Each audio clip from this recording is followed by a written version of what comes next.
All right, let's just get right into it.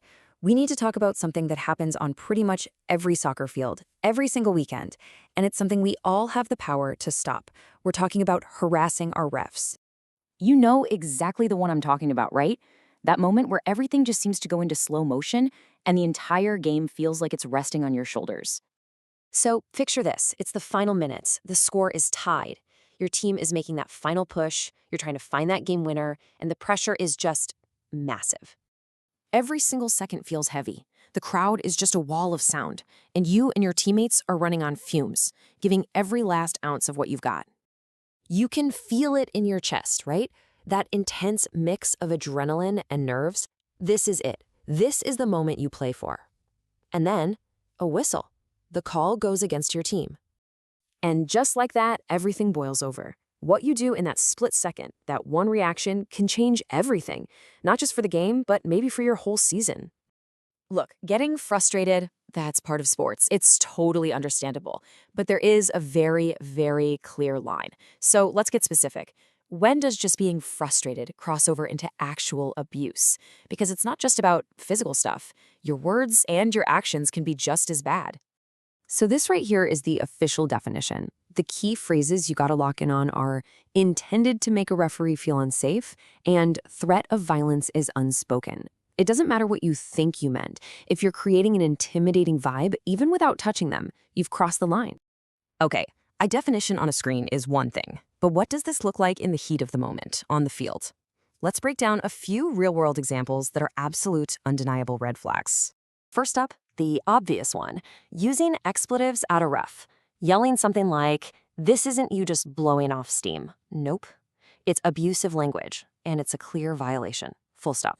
And then there are the personal attacks. The second you stop arguing about the call and start insulting the person, you've crossed a major line. This isn't about soccer anymore.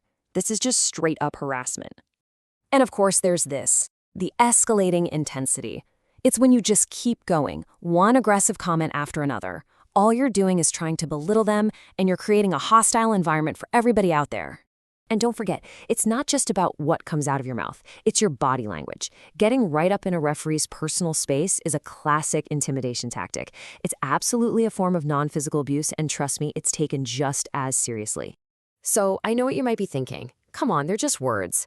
But these actions, they have very real, very serious consequences. These rules are here for a reason, to protect the game and the people who make it possible for us to play. So let's talk numbers. This is the big one to remember. 4. That's the minimum number of games you will be suspended for harassing or intimidating a referee. Not maybe 1 or 2, a minimum of 4 games. That's a lot of time watching from the sidelines. And as you can see here, it escalates fast. It starts at a 2-game minimum just for insulting a ref. Then it jumps to our main focus, 4 games for harassment, then 6 for threatening language, and a whopping 10 games for any kind of discriminatory act. These are not suggestions, guys. These are the rules. Now listen, this is not about saying you can never disagree with a call.